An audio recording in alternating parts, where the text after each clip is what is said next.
ನಮಸ್ಕಾರ ಸ್ನೇಹಿತರೆ, ನಮ್ಮ ವ್ಯೂವರ್ಸ್ ಒಂದು ಕಮೆಂಟ್ ಮಾಡಿದರೆ ಏನಂತ ಮಾಡಿದ್ದಾರೆ ಅಂತ ಹೇಳಿದ್ರೆ, ಸರ್ ನಮ್ಮ ಫಾದರ್ ಡೆತ್ ಆಗಿದ್ದಾರೆ, ಆದರೆ ನಮ್ಮ ಫಾದರ್ ಫ್ರೆಂಡ್ ಅಮೌಂಟ್ನ ಕೈ ಸಾಲವಾಗಿ ಪಡೆದುಕೊಂಡು ಈಗ ಕೇಳೋಕೆ ಹೋದರೆ ಹೋಗು, ನಾನು ಅಮೌಂಟ್ ಕೊಡೋದಿಲ್ಲ, ಚೆಕ್ ಕೊಟ್ಟಿದ್ದೀವಲ್ಲ, ಹೋಗಿ ಕೋರ್ಟ್ಗೆ ಹೋಗಿ ತಗೊಳ್ಳಿ ಅಂತ ಹೇಳ್ತಾ ಇದ್ದಾರೆ. ಏನು ಮಾಡೋದು ಸ್ನೇಹಿತರೆ? ಏನಾದರೂ ನಿಮ್ಮ ಫಾದರ್ ಒಂದು ಅಮೌಂಟನ್ನು ಕೊಡೋ ಸಂದರ್ಭದಲ್ಲಿ ಒಂದು ಚೆಕ್ಕನ್ನು ಪಡೆದುಕೊಂಡಿದ್ದೀರಿ, ಅಂಥ ಸಂದರ್ಭದಲ್ಲಿ ಆ ಚೆಕ್ಕನ್ನು ನೀವು ಅದನ್ನು ಯುಟಿಲೈಸ್ ಮಾಡ್ಕೋಬೋದು. ಒಂದು ವೇಳೆ ನಿಮ್ಮ ಫಾದರ್ ಹೆಸರಿಗೆ ಏನಾದರೂ ಚೆಕ್ಕನ್ನು ಕೊಟ್ಟಿದ್ದರೆ ಅಂಥ ಸಂದರ್ಭದಲ್ಲಿ ನೀವು ಆ ಚೆಕ್ಕನ್ನು ಇಟ್ಕೊಂಡು ಏನು ಮಾಡೋಕ್ಕಾಗೋದಿಲ್ಲ. ಯಾಕಂದರೆ ನಿಮ್ಮ ಫಾದರ್ ಮರಣದ ನಂತರದಲ್ಲಿ ನೀವು ಆ ಚೆಕ್ಕನ್ನು ಪ್ರೆಸೆಂಟ್ ಮಾಡೋಕ್ಕಾಗೋದಿಲ್ಲ. ಇನ್ ಕೇಸ್ ಏನಾರ ಪ್ರೆಸೆಂಟ್ ಮಾಡಿದರೆ ಅಂಥ ಸಂದರ್ಭದಲ್ಲಿ ನೀವು ಆ ಕೇಸನ್ನು ನಿಮ್ಮ ಫಾದರ್ ತೀರ್ಕೊಂಡ ನಂತರದಲ್ಲಿ ನೀವು ಕೇಸನ್ನು ಫೈಲ್ ಮಾಡಿ ಆ ಅಮೌಂಟನ್ನು ರಿಕವರಿ ಮಾಡ್ಕೋಬೋದು.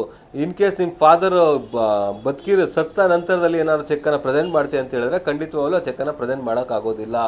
ಒಂದು ವೇಳೆ ಅದು ಬ್ಲ್ಯಾಂಕ್ ಚೆಕ್ ಆಗಿದ್ದರೆ, ನಿಮ್ಮ ಫಾದರ್ ಹೆಸರನ್ನ ಬರ್ದಿಲ್ಲ ಅಂತ ಹೇಳಿದ್ರೆ, ಅಂಥ ಸಂದರ್ಭದಲ್ಲಿ ನೀವು ನಿಮ್ಮ ಹೆಸರಿಗೆ ನೀವು ಬರ್ಕೊಂಡು ನೀವು ಆ ಚೆಕ್ಕನ್ನು ಬೌನ್ಸ್ ಮಾಡಿ ಕೇಸನ್ನು ಹಾಕ್ಬೋದು. ಸ್ನೇಹಿತರೆ, ಕೇಸ್ ಹಾಕೋ ಸಂದರ್ಭದಲ್ಲಿ ನೀವು ನಿಮ್ಮ ಪ್ಲೀಡಿಂಗ್ಸಲ್ಲಿ ಹೇಳಬೇಕಾಗತ್ತೆ ಏನಂತ ಆದರೆ, ನೀವು ಮತ್ತು ನಮ್ಮ ಫಾದರ್ ಫ್ರೆಂಡ್ಸ್ ಆಗಿದ್ರಿ, ನಮ್ಮ ಫಾದರ್ ಬದುಕಿರೋ ಅಂಥ ಸಂದರ್ಭದಲ್ಲಿ ನಿಮ್ಮನ್ನು ನನಗೆ ಪರಿಚಯ ಮಾಡಿಸಿ ಈ ದುಡ್ಡನ್ನು ಇಸ್ಕೊಂಡಿದ್ರಿ, ದುಡ್ಡಿನ ಸೇಫ್ಟಿಗೋಸ್ಕರ ಇದಕ್ಕೋಸ್ಕರ ಶ್ಯೂರಿಟಿಗೋಸ್ಕರ ಈ ಚೆಕ್ಕನ್ನು ಕೊಟ್ಟಿದ್ರಿ ನೀವು. ಬಟ್ ನಿಮ್ಮನ್ನು ದುಡ್ಡು ಕೇಳಿದ್ರು ನೀವು ದುಡ್ಡು ಕೊಡ್ತಾ ಇಲ್ಲ, ಚೆಕ್ ಹಾಕೋಗು ಅಂತ ಹೇಳಿದರೆ, ಹಾಗಾಗಿ ನಾನು ಚೆಕ್ ಬೌನ್ಸ್ ಮಾಡಿದ್ದೀನಿ ಅಂತ ಹೇಳಿ ಒಂದು ನೋಟಿಸನ್ನು ಕೊಟ್ಟು ನಂತರದಲ್ಲಿ ಕೇಸ್ ಹಾಕಬೇಕಾಗುತ್ತೆ ಸ್ನೇಹಿತರೆ. ಆದ್ದರಿಂದ ಯಾವ ಒಬ್ಬ ವ್ಯಕ್ತಿ ಕಂಪ್ಲೇಂಟ್ ಯಾರಿರ್ತಾರೋ, ಚೆಕ್ಕು ಯಾರ ಹೆಸರಿಗೆ ಬರ್ಕೊಟ್ಟಿರ್ತಾರೋ ಆ ವ್ಯಕ್ತಿ ಇರುವಾಗಲೇ ಪ್ರೆಸೆಂಟ್ ಆಗಿರಬೇಕು ಚೆಕ್ಕು. ಅವನು ಮರಣ ಹೊಂದಿದ ನಂತರದಲ್ಲಿ ಪ್ರೆಸೆಂಟ್ ಆದರೆ ಆ ಚೆಕ್ಕು ಊರ್ಜಿತ ಆಗೋದಿಲ್ಲ. Thank you.